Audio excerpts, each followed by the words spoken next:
You have never lacked money, not once in your entire life. What you have lacked is the consciousness of wealth. There is no such thing as poverty in the kingdom of heaven, and the kingdom of heaven is within you. The external world you see is nothing more than your own imagining, pushed out, solidified speech, crystallized feeling. Tonight I will prove to you that the distance between where you are and where you wish to be is not measured in dollars but in seconds. 30 seconds of rightly directed imagination shall do what years of toil could never accomplish. Now I know that sounds impossible to you.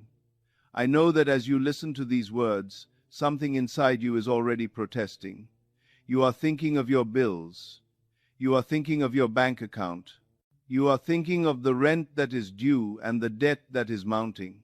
You are thinking of all the evidence that surrounds you, pressing upon you, telling you that money is hard to come by and that you must struggle for every dollar. But I tell you this, and I tell you from personal experience and from the testimony of hundreds who have written to me, that evidence is a liar. Not because the facts are false, but because the facts are old. What you see around you today is the harvest of seeds you planted yesterday. Seeds of feeling, seeds of assumption, seeds of inner speech that you did not even know you were planting. Every night, as you drifted towards sleep, you were planting. Every morning, as you woke with worry pressing upon your chest, you were planting. Every time you said to yourself, I cannot afford this, or money is so tight, or how will I ever get ahead? You were planting seeds in the fertile soil of your subconscious mind. And now those seeds have grown into the very circumstances that trouble you. But here is the great and liberating truth. You can plant new seeds. You can begin tonight, and the harvest can come faster than you ever imagined possible. Tonight I am going to show you how to plant new seeds. Seeds that will bear fruit so quickly you will wonder how you ever believed otherwise. And I am going to show you how to do it in 30 seconds. But first, let me tell you what you will receive from our time together this evening. I know why you are here. You are tired. You are tired of working so hard and seeing so little return. You are tired of lying awake at night, turning numbers over in your mind, wondering how you will make it all work. You have tried so many things. Perhaps you have read books on success. Perhaps you have attended seminars. Perhaps you have repeated affirmations until your voice grew hoarse. And still, the money you seek remains just out of reach. I understand this weariness because I have known it myself, and I have seen it in the eyes of countless men and women who have come to me seeking answers. They come with hope mixed with desperation. They come having tried everything and failed. They come because somewhere, deep within, they sense that there must be another way, a way that they have not yet discovered. And there is. There is another way. It has been hidden in plain sight all along, concealed in the scriptures, waiting for those with eyes to see and ears to hear. But here is what I want you to understand before we go any further. Your exhaustion is not because you have failed to work hard enough. It is because you have been working in the wrong direction. You have been trying to change the world from the outside, when the only place change can ever begin is within your own consciousness. You have been laboring to rearrange the furniture of your life, when what is needed is a change in the architecture of your mind. You have been fighting against circumstances, when circumstances are merely shadows cast by the light of your own beliefs. Tonight, that changes. By the time we are finished, you will possess a tool that you can use before you sleep this very night. It is called the SNAP technique, the subconscious now assumption practice. And it will show you how to plant a seed of wealth in the fertile ground of your own subconscious mind in just 30 seconds. I know you may have heard many teachers speak of the law of attraction, of manifestation, of the power of thought, and perhaps you have tried their methods and found them wanting. Perhaps you wondered, am I doing this right? Why does it work for others and not for me? What am I missing? I will answer those questions tonight. I will show you exactly why some efforts fail and others succeed. I will reveal the single ingredient that most people miss, the ingredient without which all techniques are empty and all efforts are in vain. And I will give you a method so simple that a child could use it because, as you will see, a child once did use it with remarkable results. You may also be worried about your present circumstances. You look at your situation and see no way out. The walls seem too high. The obstacles seem too great. Your age, your education, your connections or lack of them all seem to stand between you and the life you desire. But I will show you, through true stories of real people, that circumstances have no power over the one who knows the law. A woman of 55 with no job, no money, and no prospects received monthly income for the rest of her life simply by applying what I am about to teach you. A man trapped in a dead-end position was offered his dream job within weeks by a stranger he had never met. A mother and daughter in desperate need received thousands of dollars within days from a source they could never have predicted. These are not fairy tales. These are testimonies. They are reports from the field, letters that have come to me from men and women who have tested the law and found it faithful. And by the end of tonight, you will understand exactly how they did it and how you can do it too. Now, you may have been told that manifestation requires hours of visualization, that you must clear blocks and heal wounds from your past, that you must say affirmations 1,000 times before they take root, that you must align your chakras or balance your energy or do any number of complicated practices before you can hope to see results. These are the complications of those who do not understand the law. The subconscious mind does not require length of time. It requires depth of feeling. 30 seconds in the right state accomplishes what 30 years of mere thinking never could. The impression is made in an instant when the feeling is right. And once the impression is made, the subconscious begins its work immediately. What makes my approach different from what you may have heard before is this. I do not give you vague instructions to think positive or raise your vibration. These phrases mean nothing if you do not know how to apply them. They are like telling a drowning man to swim without teaching him the strokes. I give you a specific technique that moves you from thinking about your desire to thinking from your desire fulfilled. There is all the difference in the world between these two positions, and most people never learn to make the shift. When you think about your desire, you stand outside it like a beggar at a window, looking in at what you cannot have. You are affirming separation. You are declaring that the thing you want is over there and you are over here, and there is a gap between you that you are trying to close. When you think from your desire, you stand within it like the owner of the house, resting in what is already yours. There is no gap. There is no separation. You have entered into the state and made it your home. Tonight I will teach you how to enter that house, how to take your rightful place within the state of wealth, and how to do it so quickly and simply that you will wonder why no one ever told you before. But before I give you the technique, you must understand why it works. For unless you grasp the law behind the method, you will use it as a mere formula, and formulas without faith are empty vessels. They may bring temporary results, but they will not transform your life. So let me tell you what I have discovered in the quiet hours of my own inner explorations, and in the many years I have spent studying the great psychological truths hidden in Scripture. Let me begin with a story that will illuminate everything that follows. A man came to me some years ago in a state of distress. He was a bank executive, respectable, secure in his position, wearing fine clothes and carrying himself with the dignity of a successful man. But behind that facade, he was trapped. He was stagnant in his pay. He had reached a ceiling and could not break through. He had gone to his superiors and asked for advancement. They told him frankly that no major improvement was possible. The bank had its structures, its hierarchies, its limitations. If he was dissatisfied, he could seek employment elsewhere. This man had a wife. He had children who would need good schools, good universities. His present income could not carry them there. He lay awake at night wondering what he would do.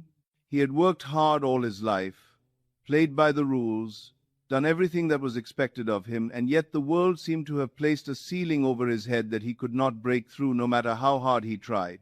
When he came to me, he was looking for answers, any answers. He had heard that I taught something about the power of imagination, and though he was skeptical, his desperation outweighed his doubt. And so I explained the law to him. I told him that his present situation was not a punishment and not a misfortune. It was not bad luck or the unfairness of the world. It was a reflection. The outer world is a mirror, and it shows you only the face you present to it from within. His circumstances were not blocking his advancement. His consciousness was. He did not believe me at first. Most people do not. It is easier to blame the world than to examine oneself. It is more comfortable to point at external obstacles than to confront the internal assumptions that created them. But I asked him to try an experiment. I asked him to suspend his disbelief for a few weeks and apply what I taught him. If it did not work, he would have lost nothing but a little time. If it did work, he would have gained everything. I said, "What position would you love above all others? If you could have any job in the world, what would it be?" He thought for a moment and told me that his dream was to manage the investment funds of a great foundation or university. He had always been fascinated by that world, the world of endowments and trusts and vast financial resources directed toward noble purposes. But he had no contacts in that world. He had no way in. He had never even met anyone connected to such institutions. It was impossible. I said, "That is not your concern. The way is not your business. You do not need to figure out how it will happen, who will help you, or what steps you must take. Your only business is to assume the state of being the man who has already secured such a position." He looked at me as if I had lost my mind. But I continued. I gave him a simple instruction. Each night, as he prepared for sleep, he was to lie down and relax his body completely. Then, just as he began to feel drowsy, that wonderful floating state between waking and sleeping, he was to imagine himself lying in bed at the end of a magnificent day, not a day in the future, a day that had already passed. He was to feel that today, this very day, he had finalized an agreement to join exactly the kind of organization he had described, in precisely the capacity he desired. He was not to see the negotiations or the interviews or the steps that led to the position. He was simply to feel the relief, the satisfaction, the deep contentment that would be his if it had already taken place. Just 30 seconds of that feeling, saturated with reality, before sinking into sleep. He agreed to try, though I could see he did not truly believe it would work. That was all right. He did not need to believe. He needed only to do. The law works whether you believe in it or not, just as gravity works whether you believe in it or not. You do not need faith to fall from a high place. He did this every night through December. He did it through January. Night after night, before sleep, he entered that drowsy state and felt the satisfaction of having received his dream position. In early February, something extraordinary happened. A director of one of the wealthiest foundations in the world approached him without his seeking, without any connection he could trace, and asked if he would be interested in joining them as an executive handling investments. The man was stunned. He had done nothing to make this happen. He had not sent out applications. He had not networked at social events. He had not even known anyone connected to this foundation. And yet the offer came, as if carried on invisible wings, and landed in his lap. The director explained that he had been watching the man for some time, admiring his work, noting his integrity. He believed that investing in this man's abilities would be a sound decision for the foundation. Today that man lives a life that far exceeds his former dreams, not because he forced the world to give him what he wanted, but because he changed himself and the world rearranged itself to match his new state. This is the law, and 30 seconds of application proved more powerful than years of hoping and wishing and struggling. Now you might say, that is wonderful, but it took 2 months. I need money now. I cannot wait 2 months. I understand. So let me tell you of another case, one where the money came within days. A mother traveled from the East Coast to visit her daughter in San Francisco. She expected to find the cheerful young woman she knew. Instead, she found her child in anguish. The daughter's face was drawn with worry. She had not been sleeping. Something terrible was weighing upon her. Finally, the daughter told her mother what was wrong. She needed $3,000 immediately, not in a month, not in a week. Now, there was no time to plan, no way to borrow. It was urgent, and she saw no solution. The mother was not poor, but she could not produce such a sum quickly. Her money was tied up in ways that could not be easily freed, and she knew her daughter, proud, independent, determined to make her own way, would never accept a loan, even if one were offered. She would refuse it. She would see it as charity. Then the daughter said something remarkable. She said, "Mother, help me in your way." What did she mean? She meant the way I had taught her mother in my lectures. She meant imagination. The mother had attended my classes and had told her daughter about this teaching. Now, in her moment of desperation, the daughter was willing to try. The mother agreed, but only on one condition, that the daughter would help her. They would imagine together. 2 minds focused on the same objective would carry more power than one. Now listen carefully to what they did. They did not visualize specific checks from specific people. They did not imagine a particular source. They did not try to figure out who would give them the money or how it would come. Instead, they created a simple scene, a simple feeling. They imagined money flooding toward the daughter from everywhere, from every corner of the world, until she stood in a sea of abundance. They saw money coming from the north and the south, from the east and the west. They did not name the sources. They simply felt the abundance pouring in, and they did this with joy, not with grasping, not with desperation, not with the anxious clutching of those who fear they will not receive, but with celebration, as if it had already happened and they were giving thanks. They felt the happiness of receiving. They felt the relief of the problem being solved. They felt gratitude for all who were involved in bringing this blessing. They held this feeling for just moments at a time, perhaps 30 seconds, perhaps a minute, but they felt it completely. They felt it as real. Within days, the mother returned home to the East Coast. Her own mother, a lovely woman of 91, still sharp and full of life, called her urgently. She had to see her immediately. It could not wait. When the daughter arrived at her elderly mother's home, wondering what could be so urgent, the grandmother handed her a check for $3,000 made out not to her, but to her granddaughter in San Francisco. And that was not all. The grandmother also handed over 3 more checks totaling $1,500 for the great-grandchildren. Why? What had prompted this sudden generosity? The old woman said she had suddenly decided out of nowhere, moved by an impulse she could not explain, to give what she had in cash to those she loved while she was still alive, to witness their joy. She did not want to wait until she was gone. She wanted to see them blessed now. Do you see what happened? No one asked her for money. No one told her of the daughter's distress. She did not even know there was a problem. And yet, moved by an inner prompting that she experienced as her own spontaneous decision, she gave exactly what was needed at exactly the right time. This is how the law works. It does not ask you to know the source. It does not require you to figure out the channel. It does not demand that you plan the route by which your good will come. It asks only that you assume the state of having received, feel the wish fulfilled, and the how takes care of itself.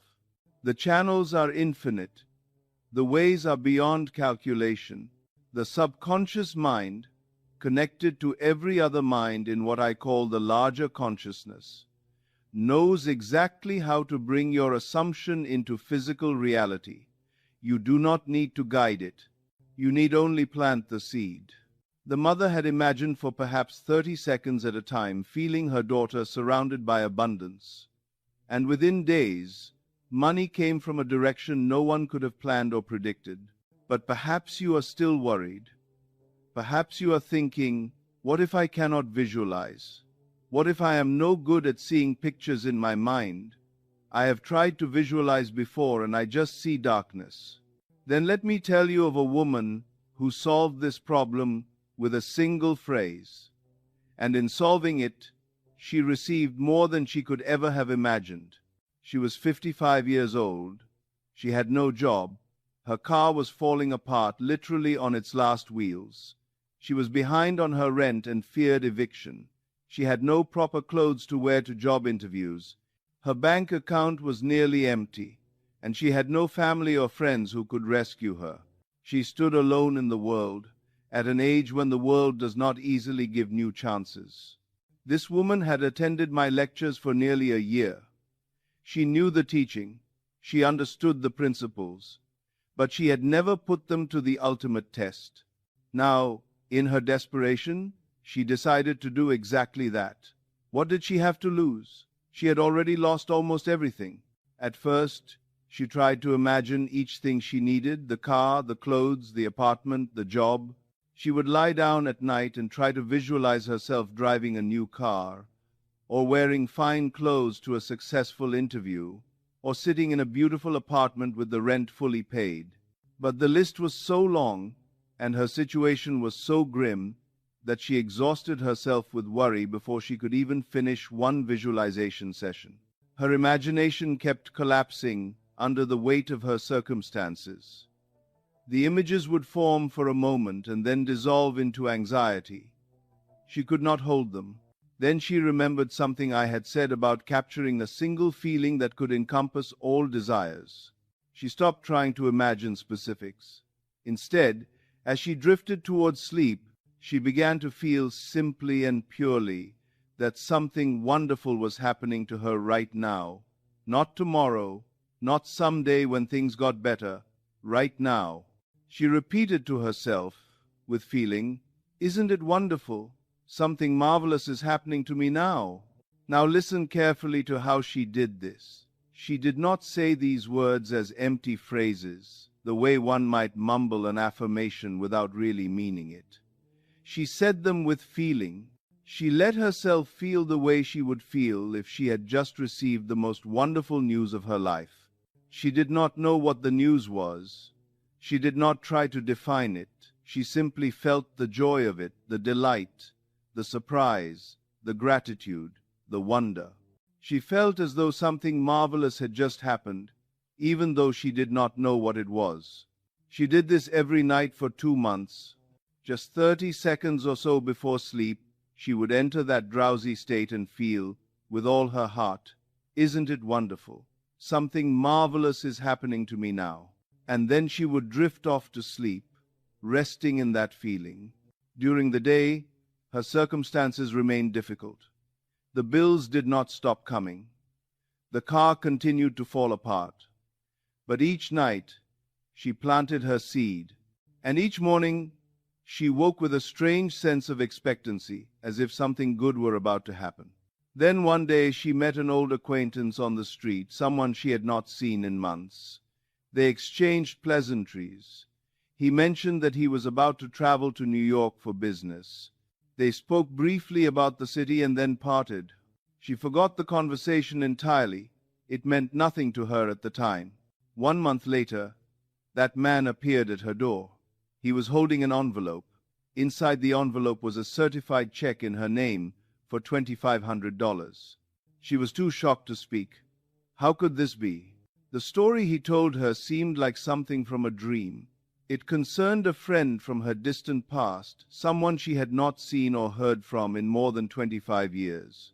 This friend, she now learned, had become extremely wealthy in those years. Upon hearing of her through the traveler, quite by accident, in a casual conversation in New York, he had decided to share a portion of his fortune with her. He gave no reason. He asked for nothing in return. He simply wanted to help. But it did not end there. For the next 2 years, she received monthly checks from this man's attorney, generous checks that more than covered her needs and left much over for the beautiful things of life. And then legal papers arrived. They established that this monthly income would continue for the rest of her natural life. All from 30 seconds of "Isn't it wonderful?" before sleep. All from assuming a state of joyous reception without specifying what she would receive. Now let me tell you one more story before I explain the technique in full. This one is about a 9-year-old boy, and it taught me something profound about the nature of the law. It taught me that children often understand these principles better than adults, because children have not yet learned to doubt their imagination.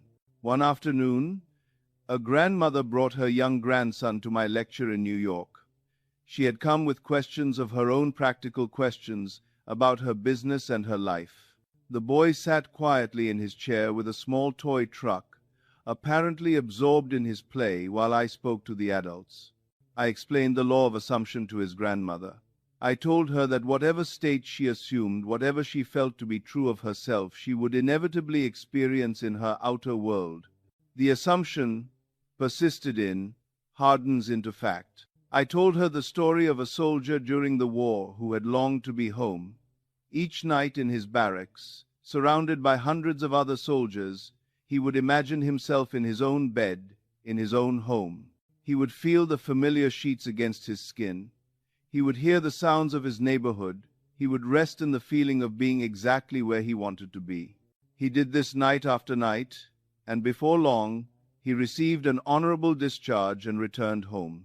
I explained to the grandmother that this was not magic or wishful thinking. It was the operation of a law as reliable as any law of physics. Assumption, when persisted in, creates the conditions of its own fulfillment. When the grandmother and the boy rose to leave, the boy looked up at me with shining eyes. He was filled with excitement. He said, "I know what I want, and now I know how to get it." I was surprised. I had been speaking to adults about adult matters. I had not thought the boy was even listening. I asked him what he wanted. He said, with complete certainty, "I want a puppy." The grandmother immediately protested. She turned to me with apologetic embarrassment and explained the situation. The boy's parents had absolutely forbidden a dog. They had made it very clear, many times. His father, in particular, hated dogs. He could not stand them. There was no possibility, none, that this boy would ever have a dog. But the boy was undeterred. He said, "Every night, as I'm going off to sleep, I'm going to pretend that I have a dog, and we're going for a walk." The grandmother shook her head vigorously. "No," she said. "That is not what the man means. This teaching was not meant for you. You cannot have a dog." The boy just smiled. Approximately 6 weeks later, the grandmother wrote to tell me what had happened. The boy had done exactly what he said he would do. Each night, as he drifted towards sleep, he imagined himself walking with his dog. He felt the leash in his hand. He felt the presence of his companion beside him. He felt the joy of having exactly what he wanted. And then, one evening, his father, the man who hated dogs, came home from work with something in his arms. A business associate's dog had given birth to a litter of puppies.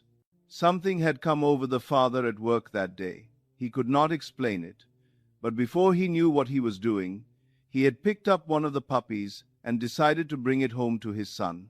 The grandmother was astounded. The father could not explain his own behavior. The mother was shocked. But the boy was not surprised at all. He knew exactly what had happened.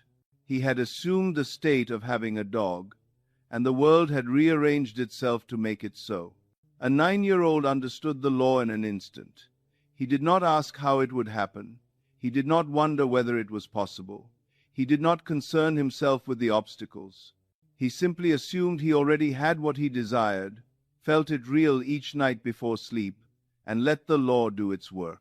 This is why I say to you, the simplicity of 30 seconds is not a limitation but a liberation. You do not need hours of meditation. You do not need complex rituals. You need one moment of genuine assumption. A child proved it. Now that you have seen the law proven in the lives of others, the executive, the mother and daughter, the woman who said, "Isn't it wonderful?" and the boy with his puppy, let me explain precisely why it works. When you understand the mechanics, you will apply the technique with confidence. And confidence is power. Before you can use the snap technique effectively, you must understand what you truly are. You are not a body that possesses consciousness. You are consciousness itself wearing the garment of a body for a time. The body is the vehicle, not the driver. The body is the house, not the one who lives within. And this consciousness, this awareness of being, this sense of I am that you feel right now as you listen to these words is what the scriptures call God. I know that may startle you. It may seem blasphemous or arrogant, but listen carefully, and you will see that the Bible itself declares this truth over and over again. I am hath sent me unto you. Be still, and know that I am God. I am the Lord, and there is no God beside me. I am the way, the truth, and the life.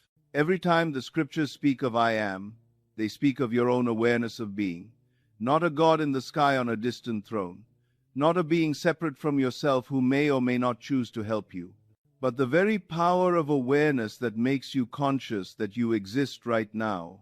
This I am is unconditioned. Before you say, I am poor, or I am rich, before you say, I am sick, or I am well, before you add any description at all, there is simply I am, pure awareness, pure being, pure creative power. This is what the mystics call the unconditioned consciousness. It has no qualities of its own. It is not limited in any way. It is the infinite potential from which all conditions arise. But then you condition it. You take this pure I am, and you marry it to a state. You say, I am poor. You say, I am struggling. You say, I am stuck. You say, I am a failure. And by this marriage, by this union of I am with a limiting concept, you create your experience. The pure consciousness takes the form of whatever state you attach to it. The whole vast world around you is nothing more than your own imagining pushed out. What you are conscious of being, you must experience. What you assume as true of yourself, reality must confirm. This is not positive thinking. This is not a self-help trick. This is the very law of creation. It is the way the universe is structured. Consciousness is the only reality, and all outer conditions are shadows cast by the light of your beliefs. Man becomes what he imagines, not what he hopes, not what he wants, not what he prays for, but what he imagines with feeling. The feeling is the creative agent. It is the secret ingredient that activates the law. If you imagined wealth but felt poverty, you would remain poor because feeling is the secret. The subconscious does not respond to words. It does not care what you say. It responds to the feeling tone behind the words, and that feeling is what you plant as a seed. So when I speak of 30 seconds, I speak of 30 seconds of feeling, not 30 seconds of repeating affirmations, not 30 seconds of trying to think the right thoughts, but 30 seconds of genuinely feeling yourself to be what you desire to be. This brings us to the crucial question. How does one feel wealthy when the wallet is empty? How does one feel abundant when the bills are piling up? How does one assume a state that seems to contradict all evidence? The answer is this. You do not feel wealthy because of circumstances. You feel wealthy despite circumstances. You turn from the evidence of the senses and feel the state you wish to embody. You do not need external permission to feel wealthy. You give yourself permission. You assume the feeling as an act of creative will. And when you do, when you hold that feeling with conviction, even for a few seconds, the external world has no choice but to conform. This is the great secret that most people never discover. You do not need to wait for circumstances to change before you feel the state you desire. You feel the state first, and then circumstances change to match it. Now I must tell you something equally important. The 30 seconds before sleep is the most powerful time for planting your seed, but it is not the only time that matters. What you do with your inner speech throughout the day either supports your nighttime planting or undermines it. Inner speech, the mental conversations you carry on with yourself all day long, is constantly creating your future. Most people are completely unaware of this inner dialogue. It runs automatically, like a radio playing in the background. But it is not harmless background noise. It is the constant sowing of seeds. Listen to what you are saying to yourself right now. Listen tomorrow as you go about your day. What are the conversations running through your mind? Are you telling yourself stories of lack? Are you rehearsing arguments with people who have wronged you? Are you imagining worst-case scenarios and feeling the fear of them? Every inner conversation is a creative act. The subconscious listens to every word you speak inwardly and accepts it as instruction. If you spend your days saying, "I'll never get ahead," or "money always slips through my fingers," or "rich people are lucky I'm not," then you are undoing at sunrise what you planted at midnight. This is why I speak of what I call the mental diet. Just as you would not eat poison and expect to be healthy, you cannot think poison and expect to be prosperous. You must guard your inner speech as carefully as you guard your nightly practice. When you catch yourself in negative inner conversation, and you will catch yourself many times, for the habit is deep, simply stop. Do not criticize yourself. Do not feel guilty. Simply stop and redirect. Replace the inner speech of lack with the inner speech of fulfillment. Instead of "I can't afford that," say inwardly, "Everything I need comes to me easily." Instead of "Money is so hard to come by," say, "Money flows to me from expected and unexpected sources." And say it with feeling. Mean it. Let yourself feel the truth of it, even for a moment. This is not lying to yourself. This is choosing which truth you will feed. Both poverty and wealth exist as possibilities. Both are real states you could inhabit. By controlling your inner speech, you are choosing which state you will occupy, and therefore which state will express in your world. The people in your life, too, will reflect your inner conversations about them. This is a profound truth that I call "everyone is you pushed out." The way others treat you is a reflection of your own assumptions about yourself and about them. If you walk through life assuming that people are helpful and generous, you will encounter helpful and generous people. If you assume that the world is against you, you will find evidence of opposition everywhere you turn. The world is a mirror, and it reflects your consciousness perfectly. This is why the grandmother in San Francisco gave exactly what was needed. She was responding, not to external information, but to an inner prompting created by her daughter's and granddaughter's imagination. They imagined money coming from everywhere with joy, and she felt moved to give. She thought it was her own spontaneous decision. But decisions are never truly spontaneous.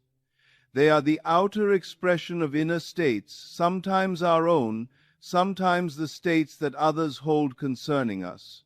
When you change your assumptions about wealth, you change not only your own behavior but the behavior of everyone in your world. Opportunities that seemed closed will open. People who seemed indifferent will become helpful. Resources that seemed unavailable will suddenly appear. The whole vast world rearranges itself to match your new state, because the whole vast world is your own imagining pushed out. Let me now show you precisely how the subconscious receives these seeds and brings them to harvest. Your mind operates on two levels, and these two levels have very different functions. There is the conscious mind, the waking self that reasons and plans and worries and analyzes. This is the mind you are using right now as you listen to these words. It evaluates, it compares, it questions, it doubts. And there is the subconscious, the deeper self that creates, maintains, and expresses. This is the mind that keeps your heart beating, that digests your food, that heals your cuts and bruises without any conscious effort on your part. It is also the mind that takes your persistent thoughts and feelings and projects them outward as the conditions of your life. Think of the subconscious as the womb of a woman. It receives impressions and gives them form. It never argues. It never questions whether something is possible or impossible, reasonable or unreasonable. It simply takes whatever is impressed upon it with feeling and outpictures it as your external reality. This is why the Bible says, "As within, so without. As a man thinketh in his heart, so is he." The outer world is a projection of the inner world. The circumstances of your life are the children of your consciousness. Change the inner impression, and the outer must follow, not because of magic, but because of law. But here is the secret that most people miss, the key that unlocks the whole technique. The subconscious is most receptive in the drowsy state between waking and sleeping. This is what I call the state akin to sleep. It is that wonderful, floating, hypnagogic state that you pass through every night as you fall asleep, and again every morning as you wake. In this state, the conscious mind relaxes its grip, the critical faculty withdraws, the door to the subconscious swings open. During your waking hours, you are bombarded with sense impressions. The conscious mind is busy, analyzing, doubting, questioning, everything. But as you relax towards sleep, that activity diminishes. For a brief window, just seconds, perhaps a minute or two, you have direct access to the creative depths. And what you impress upon the subconscious in that moment goes directly to work. There is no resistance. There is no filtering. The seed is planted and the germination begins immediately. This is why the snap technique works. It is designed for that precise moment when you are drowsy but still aware, when the body is relaxed but the imagination can still be directed, when you can feel a state deeply without the interference of rational objection. You drop the seed of feeling into the subconscious at exactly the moment when it can receive without resistance. And once received, it must express. The subconscious has no choice. It is its nature to give form to whatever is impressed upon it with feeling. The Psalms say, "He who goes out weeping, bearing the seed for sowing, shall come home with shouts of joy, bringing his sheaves with him." The seed is your feeling. The sowing is the moment before sleep. The harvest is the manifestation in your world. And the harvest is certain if the seed is properly planted. Nothing stops the manifestation except your failure to feel the wish fulfilled. If you feel lack, you plant lack, and lack will grow in your garden. If you feel fulfillment, you plant fulfillment, and fulfillment will grow. The subconscious does not judge. It does not decide what is good for you or bad for you. It serves both the wise and the foolish according to the same law. It gives form to whatever you feel most deeply. Therefore, guard your feelings as you would guard a precious treasure. What you feel most deeply, most persistently, most convincingly, that is what you shall experience. Now let us look more closely at why feeling, and not mere picturing, is the true secret of this work. This is where most people fail, and this is where you will succeed. Many people think that imagination means visualization, seeing pictures in the mind, like a movie playing on an internal screen. And while you can use visual imagery, it is not the essential thing. Many people cannot visualize clearly, and they believe this disqualifies them from using the law. It does not. The essential thing is feeling. Feeling is the secret of imagining. Let me make this very clear. You could visualize money for hours, seeing stacks of bills in perfect detail, counting them, arranging them, watching yourself spend them and produce nothing, if you felt poor while doing it. The pictures mean nothing without the feeling. They are empty forms. Conversely, You could have no visual ability whatsoever. You could see only darkness when you close your eyes, and yet plant a seed that transforms your life. If you captured the feeling of wealth, the feeling is everything. What feeling am I speaking of? Not excitement, not desperation, not hope. I speak of the quiet satisfaction of already having, the contentment of the wish fulfilled, the relief that comes when a problem is solved and you can finally relax, the naturalness of being what you wanted to be. It is the feeling you would have after the money arrived, not the feeling of wanting it to arrive. There is a vast difference between these two, and most people never learn to make the distinction. When you want something to arrive, you are standing outside the state, reaching for it. You are affirming that you do not have it. You are declaring the gap between where you are and where you want to be. And that gap is what the subconscious receives and perpetuates. When you feel that it has arrived, you are standing inside the state, resting in it. There is no gap. There is no reaching. You have what you desire. You are what you desire. And that is what the subconscious receives and expresses. Think of a woman who has longed for a child and now holds her newborn in her arms. She does not feel yearning. The yearning is over. She feels fulfillment. She feels gratitude. She feels completeness. There is nothing to reach for because she has already received. This is the quality of feeling you must capture for 30 seconds before sleep. Not the ache of wanting, but the peace of having. Not the tension of hoping, but the relaxation of receiving. Now you may ask, how do I find this feeling when my circumstances completely contradict it? How do I feel wealthy when I am looking at an empty bank account? How do I feel the wish fulfilled when my wish is so far from being fulfilled? There are two ways, and you may use either or both. First, you can use your memory. You have felt satisfaction before. You have felt relief. You have felt joy at receiving something you desired. Perhaps it was a gift you received as a child. Perhaps it was good news that came when you least expected it.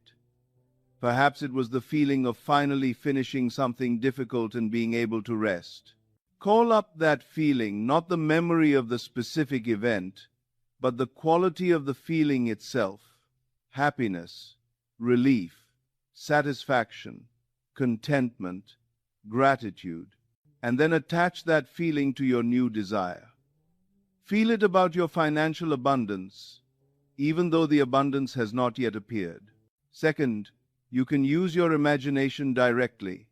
Ask yourself, how would I feel if it were true right now?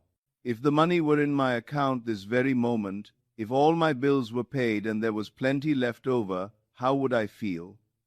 And then dare to feel that way. Give yourself permission. Do not wait for external justification. The subconscious does not know the difference between an imagined feeling and a so-called real feeling. It responds to feeling as feeling. The source does not matter. The reality does not matter. Only the feeling matters. And what you feel, you plant. Now let me explain exactly what the SNAP technique is and how to apply it this very night. I will give you each element in detail so that you can use it immediately. SNAP stands for Subconscious Now Assumption Practice. It is not a new law, but a refined and simple application of the law that governs all creation. It is designed to work quickly, to be easy to remember, and to produce results. The technique has 4 elements, each corresponding to a letter in the word SNAP. The first element is S, subconscious entry point. You must enter the state akin to sleep. This is the doorway to the creative depths, and without opening this door, your efforts will be far less effective. When you are ready to sleep tonight, lie down on your back in a comfortable position. Let your arms rest at your sides. Let your legs extend naturally. Make sure you are comfortable because you do not want physical discomfort to distract you. Close your eyes. Begin to relax your body systematically. Start with your feet. Feel them growing heavy, sinking into the mattress. Move up to your calves, your thighs. Let all tension drain away. Continue up through your abdomen, your chest, your shoulders. Let your arms go limp. Let your hands rest open, fingers loose. Finally, relax your face. Let your jaw drop slightly. Let your forehead smooth. Let your eyes rest gently in their sockets. Now, with your body completely relaxed, begin to feel drowsy. Say to yourself, slowly and gently, I am sleepy, so sleepy, so very sleepy. Do not fight the drowsiness. Welcome it, but do not fall asleep quite yet. Hold yourself on that threshold between waking and sleeping, the place where you feel removed from the world, yet still aware of your own thoughts. You will know you have reached it when you feel heavy, distant, and strangely peaceful. You may feel as if you are floating. You may feel as if the boundaries of your body have softened or disappeared. This is the door to the subconscious. It is open. You are ready. The second element is N, now consciousness. You must bring your desire into the now. Not tomorrow, not someday in the future. Now. Most people fail at manifestation because they keep their desires in the future. They imagine getting something, receiving something, being given something, all of which implies that they do not currently have it. And this implication is what the subconscious receives. The secret is to shift from wanting to having. Instead of imagining that money is coming, imagine that money has come. Instead of hoping for wealth, rest in wealth. Instead of reaching for abundance, settle into abundance as your present state. You accomplish this shift by asking yourself, if my desire were fulfilled right now, what would I be feeling? What would I be thinking? What would my inner speech be saying? And then you feel it. You think it. You hear yourself speaking inwardly as one who has received. If you would say to yourself, thank God, everything worked out, then say it now inwardly, and feel the relief that goes with those words. If you would think, I can't believe how well this turned out, then think it now and feel the wonder.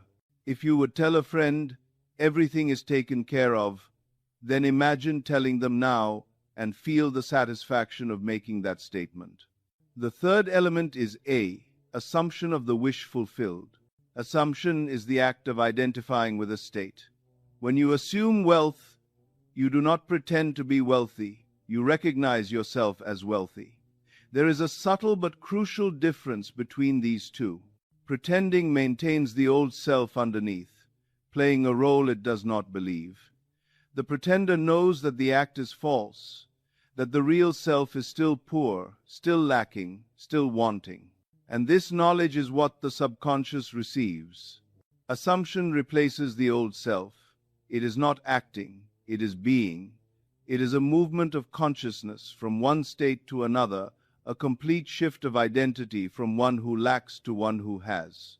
As you lie in that drowsy threshold state, you assume, you do not hope, you do not wish, you do not beg, you do not try to convince yourself.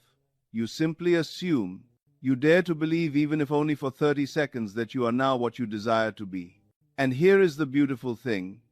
You do not need to hold this state for hours. You do not need to maintain it through doubt and struggle. You need only touch it with feeling, with conviction, for a few seconds, and the impression is made. The subconscious is like a photographic plate. The exposure happens in an instant when the conditions are right. You do not need to keep the lens open for hours. You need only the right intensity for the right moment. The fourth element is P, plant and release. Once you have felt the assumption deeply, even for just 30 seconds, you release it to the subconscious by sinking into sleep. Do not try to hold on to the feeling as you fall asleep. Do not try to force it to work. Do not lie there analyzing whether you did it correctly or wondering when the results will come. Simply feel satisfied that you have planted the seed and then let go. The subconscious takes over from there. It is the gardener of the soul. and it tends every seed you plant with perfect faithfulness. You do not need to dig up the seed to see if it is growing. You do not need to worry about it overnight. You need only trust that what is planted must harvest. If you do this correctly, you will notice a sense of relief as you release, a feeling of "it is done," a quiet satisfaction, as if you have just completed an important task and can now rest. This is the sign that the seed has been received. The entire process from relaxation to release need take no more than 30 seconds once you are practiced. The first few nights may take longer as you learn to find the threshold state and settle into the feeling. But with practice, you will slip into it quickly and plant your seed efficiently. In that 30 seconds, you will have set in motion forces that will rearrange your world to match your assumption. Not through your effort, not through your planning, not through your cleverness, but through the effortless working of the law. There is one more tool I want to give you, and it is called revision. This is for the times when your day has gone badly, when you have received disappointing news, or had an unpleasant encounter, or experienced something that seems to reinforce the very lack you are trying to overcome. Revision works like this. Before you do your nightly planting, take a moment to replay the unpleasant event in your imagination, but change it. See it happening differently. Hear different words being spoken. Feel the way you would feel if the event had gone as you wished. If you received a rejection letter, revise it into an acceptance. If someone spoke harshly to you about money, revise the conversation into words of encouragement and support. If you checked your bank account and felt despair, revise the scene, see a number that pleases you, feel the relief and satisfaction. You are not denying that the unpleasant event occurred. You are refusing to accept it as final.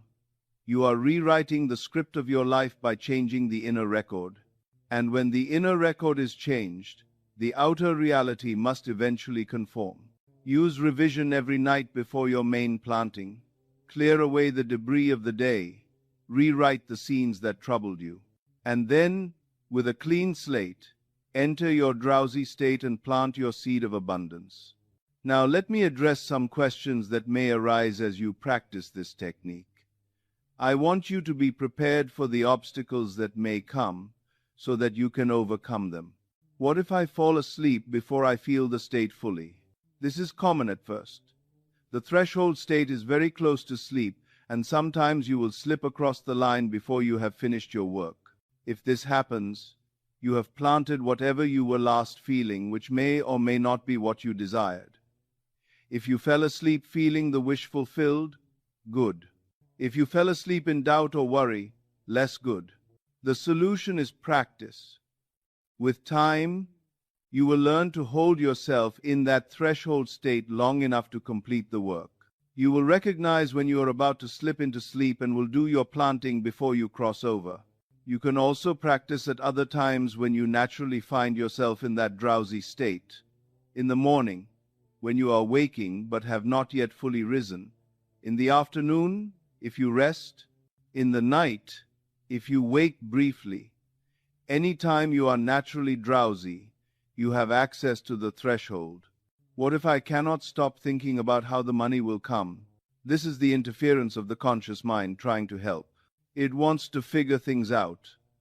It wants to plan and calculate and know. But the how is not your concern. This is crucial. You do not need to know the source of the money. You do not need to figure out the channel through which it will come. You do not need to plan the route. Your only responsibility is to feel the end as though it were now. The subconscious mind, with its infinite resources and its connection to every other mind in existence, will select the means. It has access to possibilities that your conscious mind cannot even imagine. It can influence people you have never met, create circumstances you could never plan, and bring together coincidences that seem like miracles. Trust it to find the way. Your job is only to define the destination by feeling it real. What if doubts arise the next day? They will arise. I can promise you that. The old man of habit does not surrender easily. You have spent years, perhaps your entire life, thinking of yourself as one who lacks. That old identity has deep roots, and it will not vanish after one night's work. But here is what you must understand. Your doubts do not cancel your planting unless you give them the same feeling intensity you gave your assumption. When doubts come, do not fight them. Struggling with doubt only gives it power. Resistance is attention, and what you attend to with emotion, you strengthen. Instead, simply acknowledge the doubt and let it pass, like a cloud crossing the sky. Remind yourself, calmly and quietly, I have planted my seed. The harvest is certain. I need not dig up the seed to see if it is growing. And when night comes again, plant again. Repetition strengthens assumption. Each night's planting reinforces the impression, making it deeper and more stable, until the new state becomes so natural that you no longer question it. Eventually, you will feel wealthy as easily as you now feel your name. What if my circumstances get worse before they get better? Sometimes this happens, and it can be very discouraging if you do not understand what is occurring. The old conditions may intensify before they dissolve. This is the death throes of a pattern that is passing away. The old state is fighting for its life, making one last desperate appearance. But it is already doomed. The new seed has been planted, and nothing can prevent its harvest. Do not let appearances disturb you. Do not take worsening conditions as proof that the technique has failed. Remember, what you see today is the harvest of yesterday's planting. The bills that are piling up, the opportunities that seem to slip away, these are the last fruits of the old seeds, finally falling from the tree. The new harvest is growing in the darkness, invisible but real. Keep your eyes on the wish fulfilled, not on the present evidence. As the scriptures say, judge not according to appearances, but judge righteous judgment. Righteous judgment is seeing from the end, not from the middle of the story. What if nothing seems to happen at all, even after weeks of practice? If nothing happens after sincere and consistent practice, examine the quality of your feeling. There is a difference between thinking about a desire and thinking from its fulfillment. One leaves you outside the state, observing it like a movie on a screen. The other places you inside the state, living it as your present reality. Ask yourself honestly, when I practice, do I feel that I have it, or do I feel that I want it? Do I rest in satisfaction, or do I still ache with longing? Do I feel wealthy, or do I feel like a poor person trying to imagine wealth? The answer will tell you whether you have truly assumed or merely wished. If you find that you have been wishing rather than assuming, do not criticize yourself. Simply adjust. Go deeper into the feeling. Let yourself truly inhabit the state, even if only for a moment. That moment is enough. And do not give up. Return to the practice. Refine your feeling, and trust the law, even when you cannot see its workings. The seed grows in the darkness before it breaks through the soil into light. Now you may wonder why I emphasize such a brief time. 30 seconds seems so short. Surely something as important as transforming your financial life requires hours of dedicated practice? Let me explain. The subconscious is like a photographic plate. It takes impressions instantaneously when the conditions are right. A photograph does not require the camera lens to be open for an hour. A fraction of a second is sufficient, provided the exposure is correct, provided the light is right and the lens is focused. What makes the exposure correct in our work is intensity of feeling and singularity of focus. A faint, scattered impression makes a faint, scattered manifestation. A vivid, focused impression makes a vivid, definite manifestation. 30 seconds of concentrated, deeply felt assumption accomplishes more than hours of distracted hoping. This is why I call it a snap. It is quick, decisive, complete. Furthermore, long sessions often lead to mental wandering. The mind begins to analyze. It begins to wonder if the technique is working. It begins to doubt. And these mental activities contaminate the impression, mixing weeds with the good seed. Better to plant one clean seed than 100 mixed ones. Better to feel the wish fulfilled purely for 30 seconds than to struggle with doubts for 30 minutes. This is also why the state akin to sleep is so valuable. In that threshold state, you cannot maintain concentrated attention for long before you drift into unconsciousness. But you do not need long. You need only long enough to feel the assumption as real, and that can happen in seconds. Once it is felt as real, even briefly, the subconscious has received it, and the subconscious never forgets. It will work upon that seed day and night, arranging circumstances, influencing minds, opening channels, inspiring hunches, creating coincidences until the inner assumption becomes the outer fact. So do not be deceived by the brevity of the technique. Its power lies not in duration but in depth. A single moment of genuine assumption outweighs a lifetime of hoping. Now let me give you the complete practice one more time, so that you can use it tonight with clarity and confidence. Before you lie down, decide exactly what would imply that your desire for money has been fulfilled. Choose something simple and specific. Choose something that would only happen after the money had already arrived, not during the process of receiving it, but after the completion. You might imagine a friend saying, "I'm so happy for you, everything worked out." You might imagine looking at your bank statement and feeling satisfied by what you see. You might imagine the feeling of paying bills without stress, knowing there is plenty. You might imagine simply saying to yourself, "Thank God, it's done." The scene must be short, something that would take only a few seconds in real life. And it must imply fulfillment, completion, having. Prepare also a short phrase that captures the feeling. "Isn't it wonderful?" Or, "Thank God it's done," or, "I am so grateful," or, "Everything is taken care of." This phrase will be your anchor. When you are ready, lie down on your back, close your eyes, and relax completely. Feel your body becoming heavy, sinking into the bed. Induce drowsiness by saying inwardly, "I am sleepy, so sleepy." Enter the threshold state where you are removed from the world but still aware. Then enter your scene. Be in it, not watching it. Feel what you would feel if this moment were real. Speak your phrase with genuine feeling. Let the satisfaction wash through you. Hold this for 30 seconds, just 30 seconds of genuine feeling. Then release. Let go. Sink into sleep with a sense of completion. Trust that the seed is planted. When you wake, do not look for evidence. Go about your day with quiet expectancy. Guard your inner speech. When doubts arise, let them pass without feeding them. And when night comes, plant again. Do this for as long as it takes. The harvest is certain. The law never fails. Tonight I have shown you the law that governs all creation. You are not a victim of circumstance.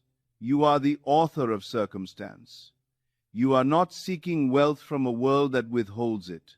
You are awakening to the wealth that has always been within you, waiting only for your recognition. The snap technique is your tool. Use it tonight.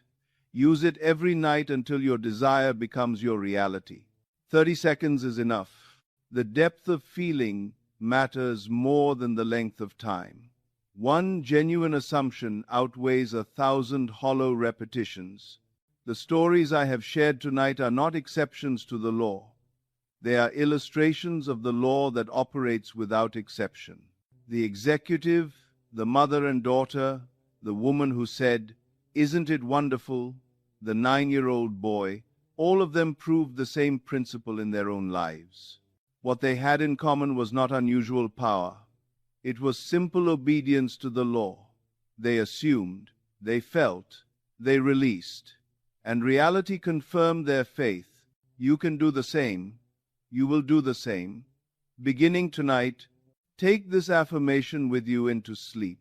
I am now the person I desire to be. I rest in the consciousness of the wish fulfilled. The world must reshape itself to match my assumption, for I am the creative power of my life. I do not hope for wealth, I rest in wealth. I do not pray for abundance, I give thanks for abundance. It is done. The seed is planted, and nothing in all creation can prevent its harvest. My friend, I have given you tonight what gold cannot purchase, a law that brings gold to you. If this teaching has awakened something within you, if you sense the truth of what I have shared, then I ask three things of you. First, subscribe to this channel so that you may continue to learn.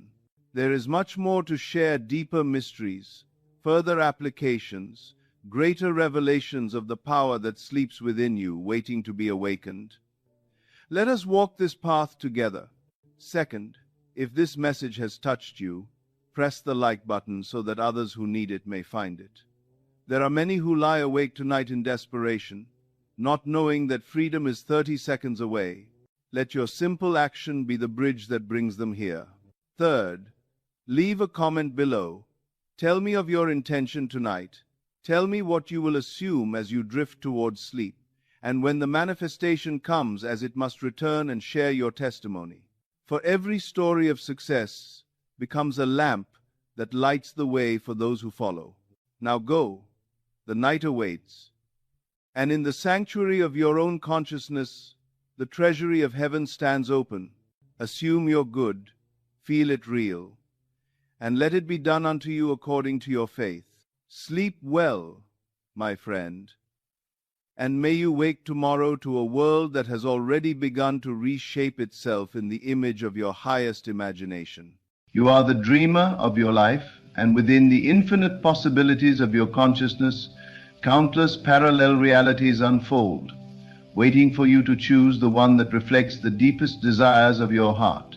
In every moment you stand at the crossroads of infinite versions of yourself, each one existing simultaneously, each reality offering a reflection of your assumptions, beliefs, and state of mind. Understand this: the world you see around you is not a fixed, static structure. It is a malleable, fluid manifestation of your inner state. The circumstances, the people, the situations all reflect the reality you are dwelling in.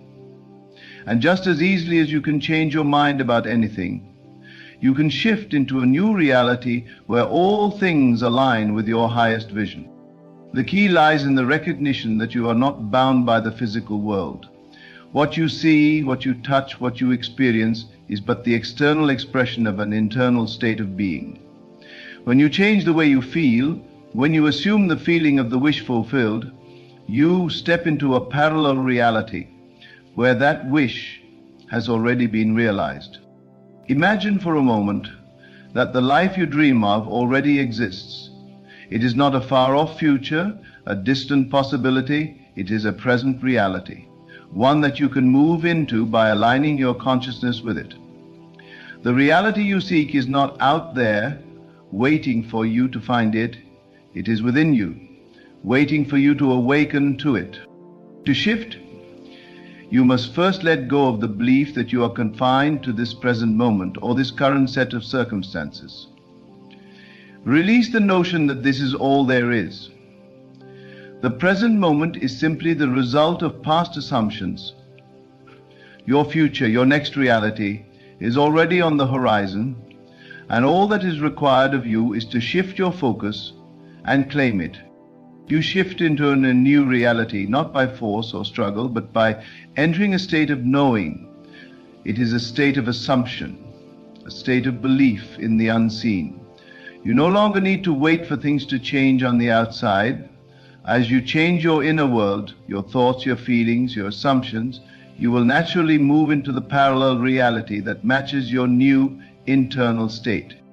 The only thing standing between you and the reality you desire is your willingness to believe in it fully, to assume that it already exists, to walk as though it has already happened, to live in the end. When you live in the end, the universe has no choice but to conform to your assumption. The parallel reality you seek will unfold before you as if it had always been there. waiting for you to step into it. So begin now. Let go of any doubt, any fear, any thought that contradicts the reality you wish to experience. Assume the feeling of the wish fulfilled and move as if it is already yours. In this moment, you are not bound by the past or the present. You are free to choose the reality you wish to inhabit, and the moment you make that choice, the doors to your new world swing wide open. Step through them. You are the creator, and all things are possible to you. In the vast expanse of your inner world, there are no limits. You have always been the architect of your experience, shaping it with the brushstrokes of your thoughts, emotions, and beliefs.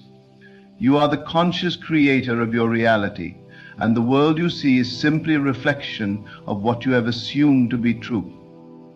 If you desire change, you do not need to wait for the world to change first. No, you must first change your assumptions, your perception of yourself in the world. And in doing so, you will shift into a parallel reality that reflects your new beliefs. Every moment of your life is a doorway to a new possibility.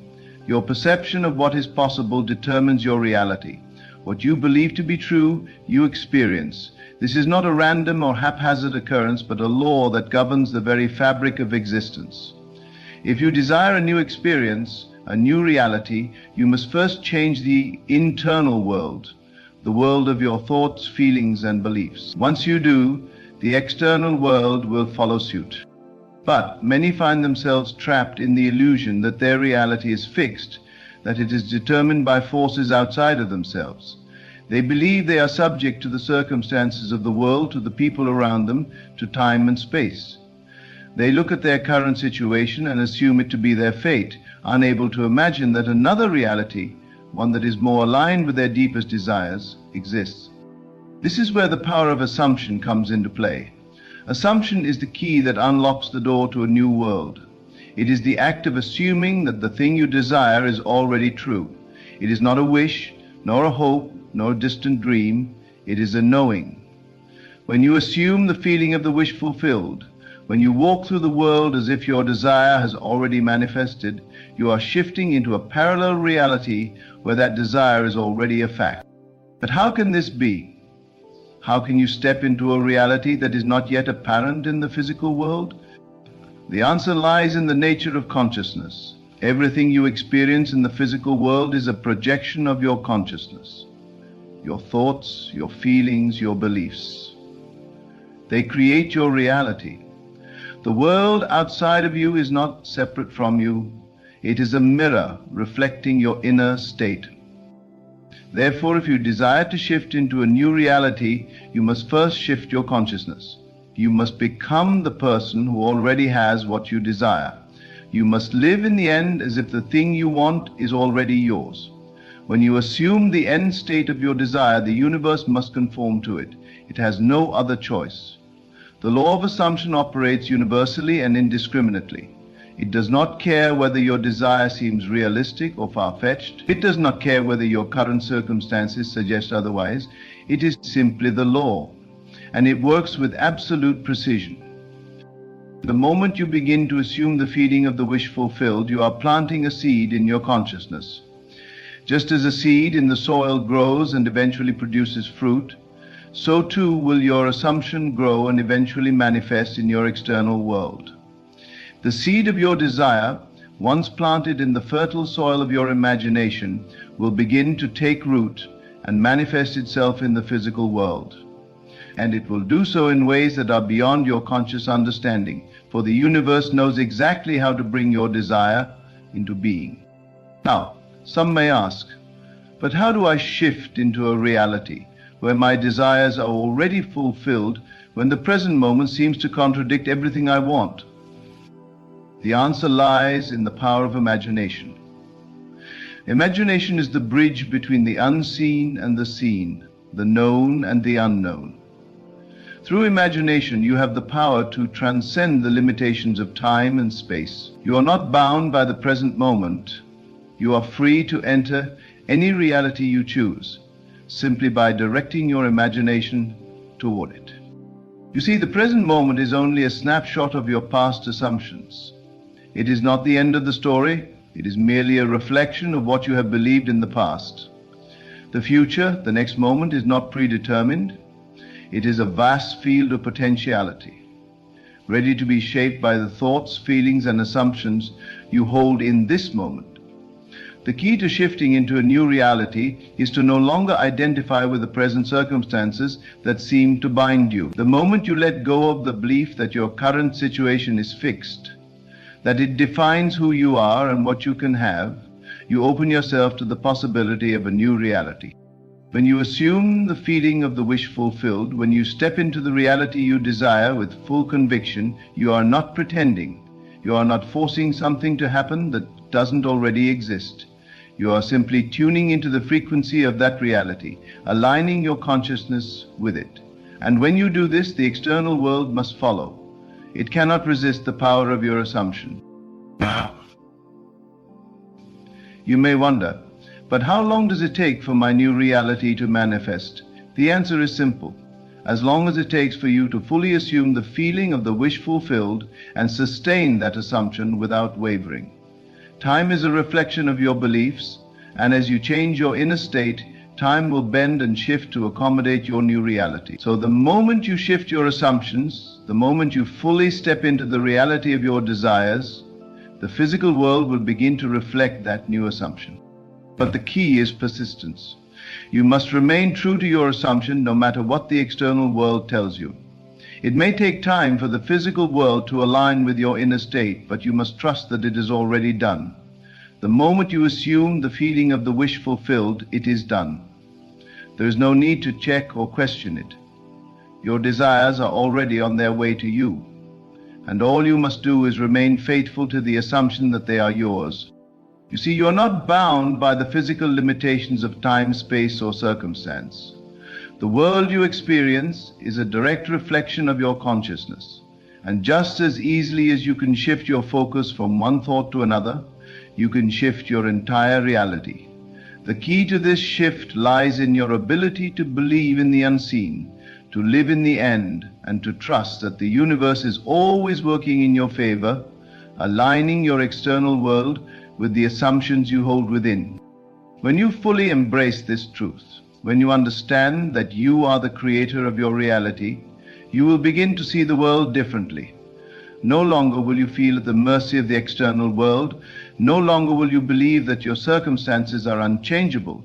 Instead, you will see the world as it truly is, a reflection of your inner world, a mirror that shows you who you are and what you believe. And as you begin to consciously choose the realities you wish to experience, you will find that the world becomes more and more responsive to your inner state.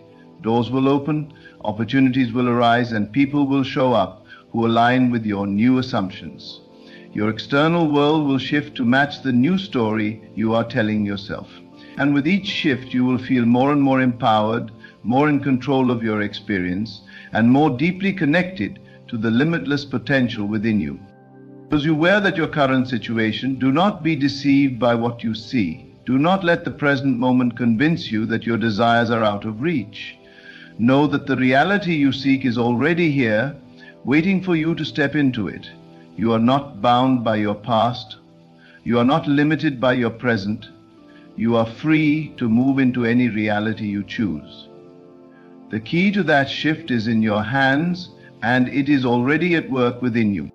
Trust in your power, trust in your ability to shift, and most of all, trust in the truth that the reality you desire is already yours, just waiting for you to awaken to it. The moment you assume the feeling of the wish fulfilled, you will step into a new world, one where all things are possible, where your dreams are already real, and where you are the conscious creator of your experience.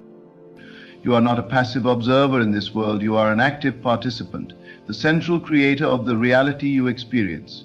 Every thought, every belief, every assumption you hold is a thread in the vast tapestry of your existence. There is no need to wait for the external world to change first. It will always follow the lead of your internal world.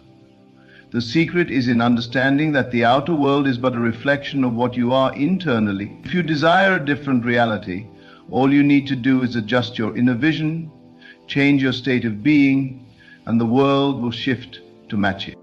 You may be wondering, how can this be true? How can simply changing my inner world lead to a tangible shift in my outer circumstances? The truth is simple. The law of assumption is absolute. The law does not distinguish between what is imagined and what is real, between what has already manifested and what is yet to appear in the physical world. The law operates on the premise that your assumptions create your reality, whether you are consciously aware of it or not. Your imagination is your tool, your means of creating and shifting realities. The power lies in your ability to enter into the feeling of your desire being fulfilled and to remain in that state. Imagination is not merely a tool for daydreaming, it is a powerful creative force. Through it, you can experience the world you wish to inhabit. The moment you immerse yourself in the feeling of your wish fulfilled, you are no longer tied to the present moment or its limitation. You transcend time and space, shifting to a parallel reality where your desire is already realized. When you truly understand this, you begin to realize that the world is not something that happens to you, it is something that happens because of you. Every experience, every encounter, every circumstance is a result of your inner state. This is why when you change your assumptions, your beliefs, and your internal narrative, the world must change with it. The universe is a mirror, reflecting back to you what you believe to be true. Consider for a moment that your current life, your current reality, is merely the result of past assumptions. The life you are living today is a manifestation of the thoughts, beliefs, and emotions you have held in the past. And just as easily as you can choose to think a new thought or adopt a new belief, you can shift into a new reality. The power lies in your ability to let go of the past and step into the new. Your future is not fixed. It is a vast field of potentiality, ready to be shaped by the thoughts, emotions, and assumptions you hold in this very moment. The key to shifting into a parallel reality is to cease identifying with the present moment. Stop looking at the external world and thinking that it defines you or limits you. Stop believing that your circumstances are permanent or that they dictate your future. The external world is fluid, malleable, and ever-changing, shaped by your inner world. You are not stuck in your current situation. You are free to move, to shift, to step into a new version of yourself at any time. To shift into a new reality, you must first embrace the concept that all realities exist simultaneously. The reality you are experiencing now is just one of many possible realities. Each thought, each belief, each assumption you hold brings you into alignment with a specific version of reality. Your current reality is simply a reflection of the state of mind you were in when it was created. But as you change your state, as you shift your assumptions, you are no longer bound to that version of reality. You can move freely between realities, choosing the one that best reflects the desires of your heart. And here lies the true magic. You don't need to change the external world to bring about the shift you desire. The shift happens within you. It begins in your mind, in your heart, in your consciousness. The moment you shift your assumptions, the world begins to rearrange itself around you. People, events, circumstances, they will all align with your new state of being. The world cannot help but reflect what is held in your consciousness. Let go of the notion that you must fight or struggle to change your reality. The act of struggle only perpetuates the belief that change is hard, that your desires are out of reach. Instead, allow the reality you want to emerge naturally by assuming the state of the wish fulfilled. This is not about forcing things to happen, it is about allowing them to happen. It is about aligning your consciousness with the reality that already exists, in the unseen, the reality that you have already created in your imagination. When you assume the feeling of the wish fulfilled, you step into a parallel reality where that wish is already true. You are not trying to make it happen, you are simply aligning yourself with the version of yourself who already has what you desire. This alignment is not a matter of time or effort, it is a matter of belief. When you believe fully in the reality you wish to experience, it must come into being. The moment you feel that it is already yours, it begins to unfold before you. But the journey does not end once you assume the feeling of the wish fulfilled. It is not a one-time act, it is a way of living. You must remain in the state of assumption even when the external world appears to contradict your desires. The external world is simply a reflection of past assumptions, and as you change your assumptions, the world must follow. But it will take time for the external to shift and align with your inner state. Your job is to remain faithful to the assumption that your desire is already realized, to continue living as if it is already so, no matter what your senses may tell you. It is in this persistence, this unwavering belief, that the magic happens. You see, the universe responds to your faith in your assumption. It does not matter if the current circumstances appear contrary to your desires. The universe does not operate on the basis of current facts. It operates on the basis of your assumptions. If you continue to assume the feeling of the wish fulfilled, your external world will eventually reflect that assumption. Do not allow the physical evidence to sway you from your course. The world may appear unchanged, but know that it is shifting beneath the surface. The moment you assume the feeling of your desire fulfilled, the universe begins to rearrange itself to bring your assumption into being. It may take time for this to manifest in your physical world, but the inner shift has already occurred. It is already done in the realm of consciousness, and it will unfold in the physical world in its perfect time and manner. When you fully embrace this truth, when you understand that your reality is malleable and that you have the power to shape it through your assumptions, you will begin to live with a sense of freedom and confidence. No longer will you feel at the mercy of the external world. No longer will you feel that your circumstances define you. And instead you will know that you are the creator of your experience, that you have the power to shift into any reality you desire simply by adjusting your consciousness. You are not bound by the past, by your current circumstances, or by the limitations of time and space. You are free to move between realities, free to shift into the version of yourself who already has what you desire. All you need to do is believe, assume, and live in the end. The rest will follow. And as you begin to embrace this truth, as you step into the reality of your desires, you will find that the world becomes more and more responsive to your inner state. The people, the situations, the circumstances, everything will begin to align with your assumptions. The world will reflect back to you the reality you have created in your consciousness.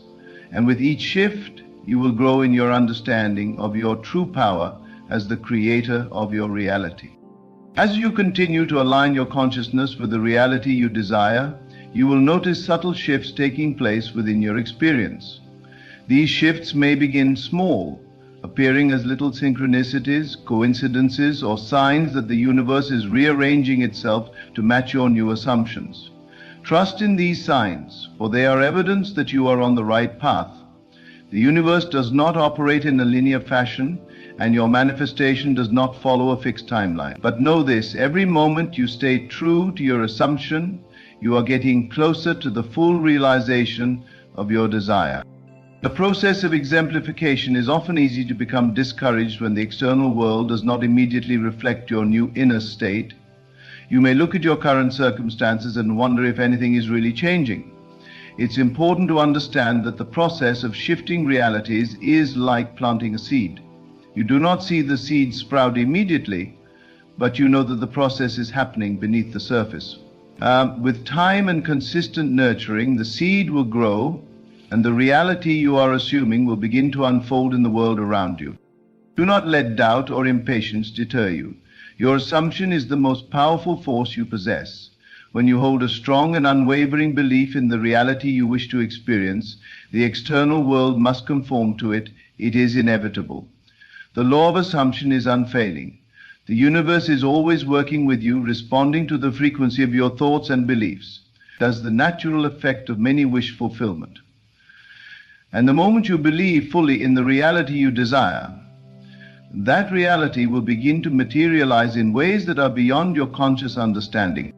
This is where the true power of imagination comes in. Imagination is not mere fantasy. It is the creative force that shapes your world. When you imagine yourself living in the reality you desire, you are not simply daydreaming or wishing for something that is out of reach. You are tapping into the potential of the universe, aligning your inner state with the parallel reality where your desires are already fulfilled. Your imagination is the vehicle that takes you into this new reality, and it is through the power of your imagination that you can experience all the richness and beauty of the life you have created in your mind. And as you continue to immerse yourself in this imagined reality, you will find that your external world starts to shift. People will begin to show up in your life who reflect your new assumptions. Opportunities will appear, seemingly out of nowhere, to align with the reality you have assumed. Circumstances that once seemed impossible or out of reach will suddenly present themselves as natural, inevitable, and even effortless. The key to this is that you are no longer fighting against the flow of life, but flowing with it. You are no longer resisting the unfolding of your desires. You are allowing them to manifest naturally, trusting that the universe is working with you every step of the way. At times, you may encounter moments of doubt or fear. You may question whether the reality you desire is truly possible for you. This is simply the mind's way of trying to protect itself, of holding on to old beliefs and assumptions. When this happens, gently remind yourself that your assumptions are what create your reality. The moment you choose to shift your focus and reaffirm the truth of your desired reality, you shift your world. The world outside of you cannot hold onto the old assumptions once you choose to embrace a new belief.